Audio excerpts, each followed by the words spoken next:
Morning students. Today we discuss some extra sums from lesson number 8 quadrilateral. As you know, in last lecture we understand all types of quadrilateral, okay, and that are particularly a parallelogram and subtype of parallelograms. Actually our syllabus start from parallelogram, okay, and somewhat trapezium also, but main parallelogram. And you know, in a parallelogram, there are two types, rectangle and rhombus. And you know property of both this particular shape also, and then square also. Okay, so again, I just advise you to refer that classification again and again and learn very well. Okay, it is very useful now as well as your further study standard 10 also and in advanced study also. Okay, so I hope you understand importance of that one. And another one, we just discussed midpoint theorem. What is midpoint theorem? If any two midpoints are joined, then the resulting line segment will be parallel to third side and half of third side. Okay, now using all this basic concept today, we particularly concentrate on shape rectangle, square and rhombus and using Pythagoras theorem everywhere. Okay, so main thing is to apply Pythagoras theorem in all these three shapes. Okay, now look at first one. These are extra question nowhere given in textbook, and all these sums you have to write in fair book. So in a rectangle ABCD, if AC equal to 13 centimeter, AB equal to 12, then find the perimeter of quadrilateral ABCD. So first of all, here diagonal is given, one side is given, other side is not given. That you know after drawing figure. So figure is important here. Okay, without figure you cannot solve it. Rectangle means you know all angles are right angles and opposite sides equal, diagonals also equal. Okay, so this basic property regarding sides you know. Now I have drawn figure there. AB 12, SC 13. Without length and breadth both, we cannot find perimeter. You know for formula of perimeter. 2 in bracket L plus B. But here B is given, then L is not. Okay. तो ऐसे तो आप 12 को भी L बोल सकते हो. L and B मतलब कोई भी दो साइड. तो यहाँ BC हम फाइंड करने के लिए पाइथागोरस फॉर्मूला यूज करेंगे. देखो मैंने पहले फर्स्ट स्टेप में ये काम किया है. You just compare with figure also, that is a right angle triangle ABC and ADC also. Okay, rectangle में हम एक डायगोनल ड्रॉ करते हैं तो दो राइट एंगल ट्राइंगल बनते हैं. रेक्टेंगल के अंदर कोई एक डायगोनल हमने ऐसे ड्रॉ किया क्योंकि वो दिया है. तो एक डायगोनल ड्रॉ करो तो दो इक्वल राइट एंगल ट्राइंगल बनेंगे. जैसे एबीसी बना ऐसे एडीसी है, दोनों इक्वल है. Okay, totally equal congruent. तो यहाँ बी राइट एंगल है तो हमने पाइथागोरस फॉर्मूला, आपको पता है what is Pythagoras formula. Okay, one side square plus second side square is equal to hypotenuse square. So I return A B square plus B C square is equal to S square. A B is value placed, S is value also placed, B C remains B C only because that is not given but asked. Okay, बस बाद में मैंने square किया, shifting किया तो B C square मुझे 25 मिला. लेकिन हमें चाहिए बी सी, तो क्या करना पड़ेगा, रूट लेना पड़ेगा. बी सी स्क्वायर में से बी सी फाइंड करना, तो रूट लो तो बी सी मिल गया 5. बस अभी हमारे पास लेंथ भी है, ब्रेड्थ भी है. ओके, तो हम इसका यूज कर सकते हैं. लेंथ 5 है, अभी हमने फाइंड की बी सी, और ब्रेड 12 है. ऐसा नहीं कि लेंथ 12 ही है, लेंथ को ब्रेड बोलो, ब्रेड को लेंथ बोलो, कोई प्रॉब्लम नहीं है. तो यहाँ आपको आंसर मिलेगा. पहले तो 12 प्लस 5 सॉरी 17 हो. अरे I make very simple and silly mistake here. You have to 1 minute solve here. Actually 12 plus 5 17 here. Okay, so 2 into 17 34 will be there. Okay, so you just correct it, very simple, and you can notice very well. Okay, so 17, actually I written triplet 12 5 13 is a one type of triplet, so in a hurry I written it 13, but actually it is triplet 12 5 13. Here is 17. So 17 to the 34 is answer. Okay, so this, with this correction you will write it. Okay, so this is the first sum.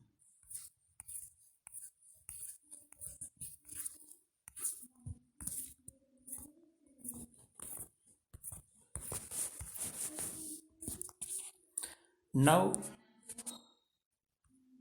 next, number 2. So here I have taken square. In a square PQRS, PQ equal to 10, then find PR. In square you know all sides are equal, तो मैंने 10 दिया है PQ, लेकिन actually मैंने सभी side 10 दिया ऐसा मान लो, तो आपको हाइपोटेन्यूज मिलेगा. ओके, तो यहाँ भी देखो मैंने कोई एक डायगोनल जो मांगा गया वो ड्रॉ किया. ओके, सो रेक्टेंगल हो या स्क्वायर हो, एक ही डायगोनल आपको ड्रॉ करना है. दोनों करो तो आपको राइट एंगल ट्राइंगल नहीं मिलेगा. तो मैंने यहाँ पी आर ड्रॉ किया क्योंकि पी आर मांगा गया है. बस again I use Pythagoras theorem. तो आप देख सकते हो एक साइड 10 मतलब सारी 10 10 मैंने लिख ली है, और Pythagoras formula apply in P Q R, Q equal to 90. Okay, so formula is return, value of P Q and Q R placed.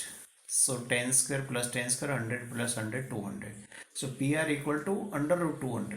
Actually 200 perfect square number नहीं है कि इसका रूट निकले. तो देखो मैंने इसका 2 फैक्टर निकाला 100 टू जा. आपको पता है पूरे का नहीं निकलता है ना, आधे का निकालो. सो 100 टू जा हो रहा है, इसमें से 100 का निकल रहा है. ओके, तो एक परफेक्ट स्क्वायर फैक्टर लाना जो बिगेस्ट हो.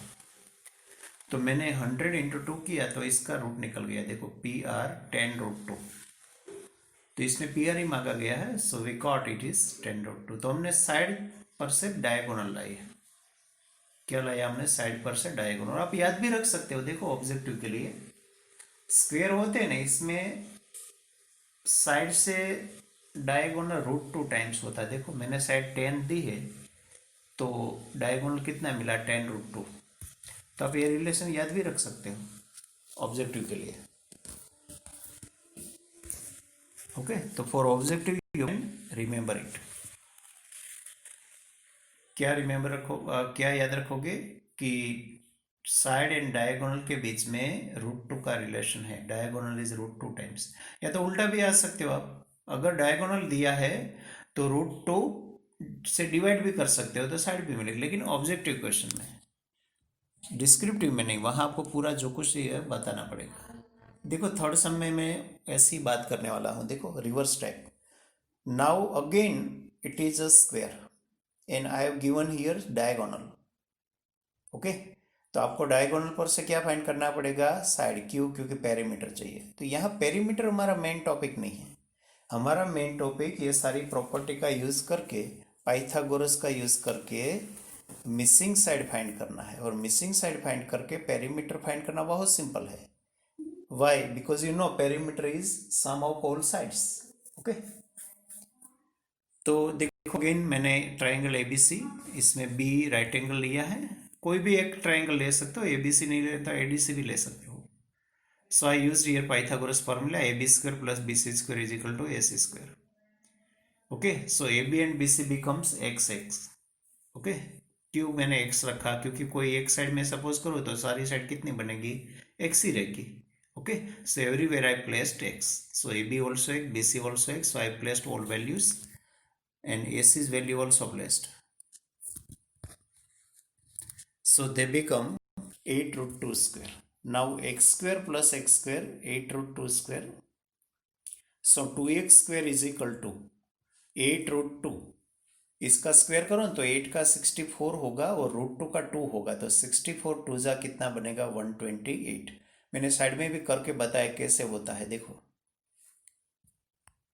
8 रूट 2 का square 8 multiply 8 multiply root 2 multiply root 2. तो 8 मल्टीप्लाई 8 मल्टीप्लाई 2 हो गया, √2 ओके। सो 8 8 जा 64, 64 2 जा 128, मैंने साइड में जो बताया ना वो।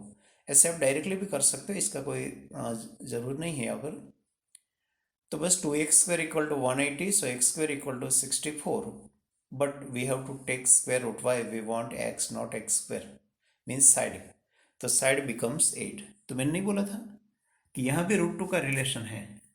डायगोनल पर से साइड पर आना है तो डिवाइड करो, और साइड पर से डायगोनल पर जाना है तो इनटू करो। देखो ऊपर 10 था तो 10√2 मिला, यहाँ 8√2 है तो 8 मिला। समझ गए आप?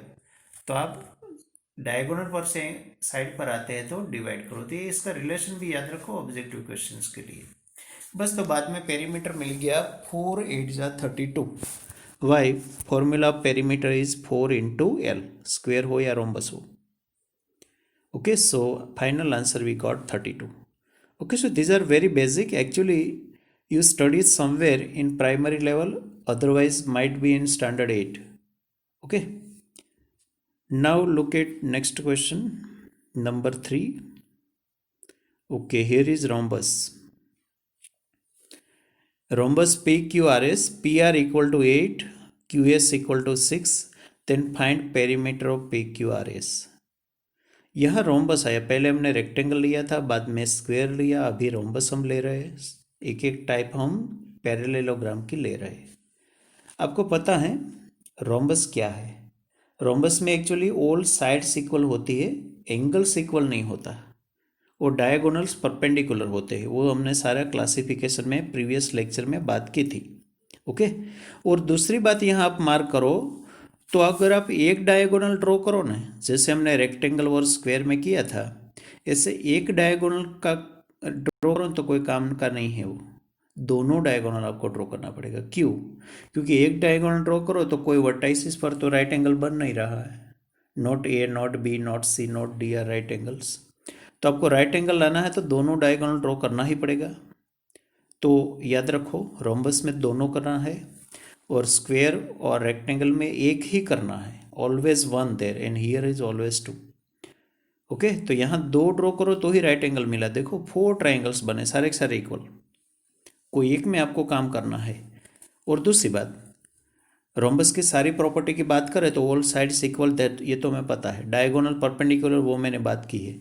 और कोई भी पैरेललोग्राम हो, इसमें डायगोनल एक दूसरे को बाइसेक्ट भी करते हैं। एक दूसरे को बाइसेक्ट करना मतलब क्या? दोनों जहाँ पर इंटरसेक्ट होते हैं वो इसका मिड पॉइंट बनते हैं। तो यहाँ ओ मैंने बताया ना, ओ वो इस पी आर का भी मिड पॉइंट है, क्यू एस का भी है। ओके। तो पहले देखो मैंने क्या किया। पहले तो मैंने कोई एक ट्राइंगल लिया। Suppose I have to work in P O Q. कोई एक ट्राइंगल में आप काम करो, सारे ट्राइंगल इक्वल है। तो मुझे एक्चुअली पूरा पी आर की ज़रूरत नहीं है, पूरा क्यू एस की ज़रूरत, मुझे आधे की ज़रूरत है, क्योंकि वो मिड पॉइंट है। तो मैंने फर्स्ट ऑफ ऑल वो दोनों हाफ हाफ कर दिया, ओ पी फाइंड किया और ओ क्यू फाइंड किया। सिंपल बात है, जस्ट पूरे डायगोनल का हाफ। क्यों हाफ होता हो तो आपको मैंने समझा, क्योंकि बाइसेक्ट होना मतलब वो इंटरसेक्शन पॉइंट है, वो मिड पॉइंट होना। तो ये दोनों साइड आ गई। बस अभी हम पाइथागोरस अप्लाई कर सकते हो। मैंने सिलेक्ट किया यहाँ ट्राइंगल पी ओ क्यू, आप देख सकते हो ऊपर वाला। बस पी ओ क्यू में आप देख सकते हैं पी क्यू खुद हाइपोटेन्यूस बनेगा। क्यू क्योंकि राइट एंगल के सामने है।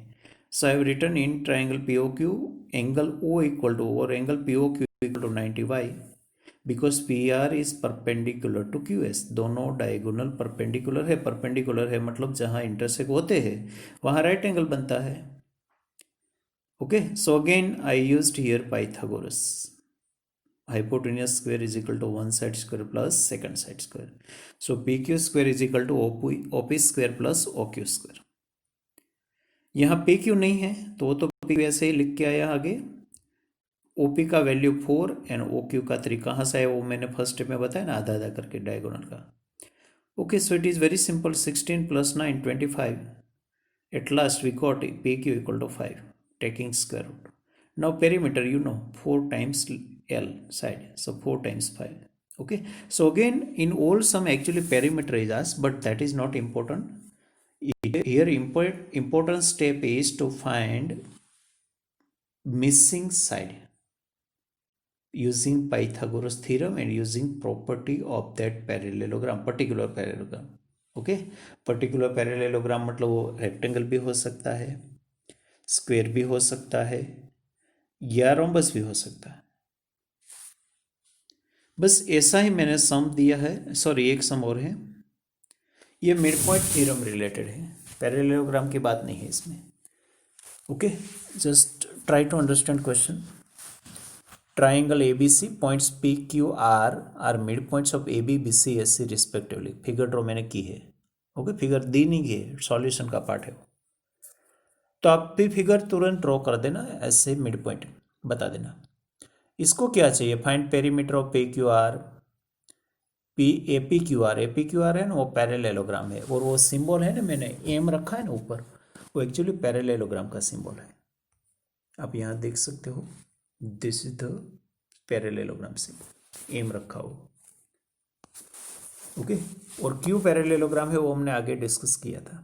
और PBCR, वो PBCR है, वो ट्रेपेजियम है। देखो मैंने यहाँ ट्रेपेजियम ऐसा स्पेसिफाई नहीं किया, ओनली नेम ही लिखा है, लेकिन ये ट्रेपेजियम बनेगा। क्यों बनेगा, क्योंकि इसकी कंडीशन है ना कि ऑपोजिट साइड की एक ही पैर पैरेलल होती है। तो यहाँ देखो PR is parallel to BC होगा मिड पॉइंट थ्योरम के हिसाब से। तो ये सारे का पेरीमीटर फाइंड करना है, लेकिन पेरीमीटर फाइंड करने की बात करने से पहले वो सारे पार्ट होना चाहिए ना हमारे पास। तो मिड पॉइंट थ्योरम का यूज करो, और मिड पॉइंट है तो हाफ कर दो। तो पहले तो देखो मैंने मिड पॉइंट थ्योरम की बात नहीं की, पहले तो देखो AP equal to PB equal to क्या होगा, पूरे AB का हाफ। तो मतलब AB/2 10/2 5। तो पूरा AB 10 है तो AP एंड PB 5 बना। ऐसे BQ एंड QC 8 बना, क्योंकि पूरा 16 है। पूरा AC 12 है तो AR एंड RC 6 बने दोनों। तो ये तो सीधा मिड पॉइंट की डेफिनेशन के हिसाब से। अभी मैंने मिड पॉइंट थ्योरम यूज़ किया, देखो आगे। तो मिड पॉइंट थ्योरम में आपको पता है, कोई दो मिड पॉइंट को ज्वाइन करो तो जिसको तीसरी साइड जो होती है ना, इसका हाफ बनते हैं। तो देखो PQ becomes half of AC। तो मैंने देखो सेकंड एरो जो है, सेकंड स्टेप इसमें लिखा AC 12 है तो 12/2 6। ऐसे QR मुझे मिला, QR किसका हाफ होगा, AB का, क्योंकि AB को पैरेलल है साइड AB को। तो 10/2 5 मिला। ऐसे ही PR BC/2 मुझे 8 मिला। तो सारे पार्ट मिल गया, देखो भाई, all parts we have draw. ठीक है, बस अभी आप कोई भी किसी का भी पेरीमीटर फाइंड कर सकते हो, जो भी मांगा है वो। इसमें 3 आंसर मांगे हैं, नो प्रॉब्लम। ओके, तो मैंने वो नेक्स्ट पेज पर किया है। मैंने फिगर से यहाँ की है, क्यों मैं बार बार स्क्रॉल ना करना पड़े। देखो मैंने सारे रेड लेटर से जो फाइंड किया था ना, वो लिखा था। पूरा AB कितना था 10, तो 5 रख दिया था। पूरा BC 16 था तो 8 एंड पूरा AC 12 था तो 6 और मिड पॉइंट के हिसाब से जो PR है वो 8, क्योंकि 16 का हाफ। ऐसे PQ 12 का हाफ 6 एंड QR 10 का हाफ 5। तो सारे सेगमेंट हमें मिल गए। बस now you can find very easily all perimeter. पहले देखो इसको क्या चाहिए, PQR। तो पेरीमीटर मतलब सभी इसकी साइड का सम। तो देखो PQ QR PR, तो 6 5 8 मिला 19। ऐसे पेरीमीटर ऑफ APQR आप देख सकते हो, सामने है देखो APQR। You can identify very easily APQR ये। ओके, तो इसमें भी आप देख सकोगे, देखो 5 + 6 + 5 + 6। तो देखो मैंने सभी साइड पहले लिखी है, AP + PQ + QR + RA। तो 5 + 6 + 5 + 6 टोटल कर दो 22। ऐसी पेरीमीटर ऑफ PBCR मैंने नहीं बताया था, ट्रेपेजियम है वो। PBCR पूरा बेस आएगा, आधे आधे ऊपर वाली साइड आएगी, ये सारे मिलके बोलेगा ट्रेपेजियम PBCR बनेगा। तो यहाँ भी देखो, पहले PB, बाद में पूरा BC, बाद में CR और RP, इतने को मिला दो। तो 5 + 16 पूरा BC 16 है, CR 6 एंड PR 8। तो सभी को मिला दो तो मिला total 35। Okay, so just using midpoint theorem and midpoint definition you can find perimeter and all sides here. Now